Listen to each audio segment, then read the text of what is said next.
Class 11 में नई book के अनुसार, जो नई बुक हमारी आई है उसके अनुसार चैप्टर नंबर 12 है। पहले पुरानी बुक में चैप्टर नंबर 5 था, चैप्टर नंबर 12 है सीक्वेंस एंड सीरीज। इसमें चैप्टर जो स्टार्ट होता है, दो चीज है, एक सीक्वेंस एक सीरीज। तो पहले चल रही सीक्वेंस। सीक्वेंस का मीनिंग क्या है? सीक्वेंस का मीनिंग है कि किन्हीं भी आर्टिकल्स को, किन्हीं भी नंबर को एक पैटर्न के अनुसार लगाना, सीक्वेंस में लगाना। जैसे सपोज करो हमारे पास कुछ वस्तुएं हैं, कुछ हमारे पास कुछ ऑब्जेक्ट हैं, उनको हमें 1 2 3 4 5 नंबर देके एक सीक्वेंस में रख दें, तो उसको बोला सीक्वेंस में रखना।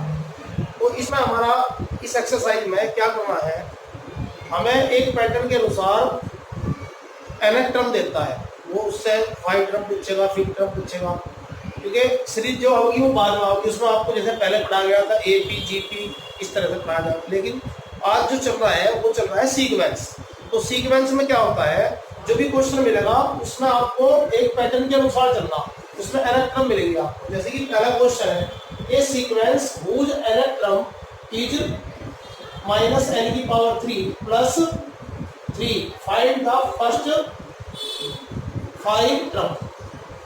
फर्स्ट 5 टर्म निकालनी, तो हमें nth टर्म दी हुई है, इसमें हम n की वैल्यू 1 रख देंगे, पुटिंग n = 1, सोल्व कर देंगे 2 आ गया। पुटिंग n = 2, -2⁻³ प्लस 3 -2⁻³ होगा -8 प्लस 3 -5। पुटिंग n = 3, बिल्कुल इस तरह से सोल्व करेंगे। पुटिंग n = 4, ऐसे सोल्व करेंगे। पुटिंग n = 5, तो हमें 5 टर्म निकल जाएंगे। तो पहली टर्म आई कितनी 2, दूसरी टर्म कितनी आई -5, तीसरी टर्म -24, -61, -122।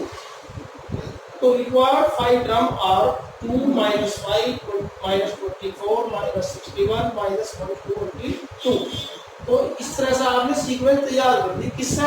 जब आपको nth टर्म बता दिया। बिल्कुल ऐसे ही अगला क्वेश्चन है, क्वेश्चन नंबर 2। इसमें ये sequence whose nth term, nth term कितनी है 12 - 3/6। हमें कितनी निकालनी? फर्स्ट 5 टर्म निकालनी। पुटिंग n = 1, इसमें n की जगह 1 रखिए, तो जहां n लिख रहा है वहां 1 लिख देंगे और आपका आ जाएगा -1/6। n = 2, ये आ जाएगा 1/6। n = 3, फिर सोल्व कर देंगे इसको, n की जगह 4, n = रख देंगे 5। तो ये सीक्वेंस आ गई आपकी। हमारी कितनी टर्म निकाली है? मैं फर्स्ट 5, पहली टर्म, दूसरी, तीसरी, चौथी, पांचवी, ये इसके आंसर थे। ऐसी अब क्वेश्चन नंबर 3 है, find the next term in the following sequence. अब ये कि इसकी नेक्स्ट टर्म निकालनी, तो इसमें हमारे पास nth टर्म नहीं है, तो पहले हमें देखना पड़ेगा ये जो सीक्वेंस दी हुई है ये कौन सी है, या AP है, GP है, क्या है। तो हमने पहले इसमें फर्स्ट टर्म निकाली 1/6। फिर हमने इसमें कॉमन डिफरेंस देखा, अगर कॉमन डिफरेंस इक्वल है तो उसको क्या बोलते हैं हम? उसको बोलते हैं AP। तो हमने क्या कहा, T2 - T1, सेकंड टर्म में से फर्स्ट टर्म को माइनस कर दिया, सेकंड टर्म में से तो थर्ड टर्म में से सेकंड टर्म को माइनस कर दिया, दोनों को माइनस करके देखा इक्वल आया। तो common difference is equal, then it is AP। ये AP आ गई। तो जब AP आ गई, AP की nth टर्म का ये फार्मूला है। इस फार्मूले में हमने वैल्यू रख दी, वो वैल्यू रख दी हमने। A की वैल्यू कितनी है 1/6, ये रख दिया। n की जगह, क्योंकि हमारी 3 टर्म है, फर्स्ट सेकंड थर्ड, हमें नेक्स्ट निकालनी है, यानी कि चौथी निकालनी, तो चौथी टर्म निकाली। 4 टर्म, n की जगह 4 रख दिया, और D की वैल्यू रख दी 1/6, यहाँ 1/6 रख दी। तो 1/6 और 3/6, 4/6, 2/3, आंसर आ गया इसका 2/3। तो इस तरीके से मैं इस एक्सरसाइज का 12.1 का ये दोबारा से स्टार्ट हो रही। हालांकि हम GP पे पहुंच गए थे, लेकिन अब दोबारा से नई बुक आ गई, जिससे जिन बच्चों का अगर छूट गया हो बीच में, अपना यहाँ से स्टार्ट कर देंगे। बिल्कुल शुरू से स्टार्ट हो रहा है।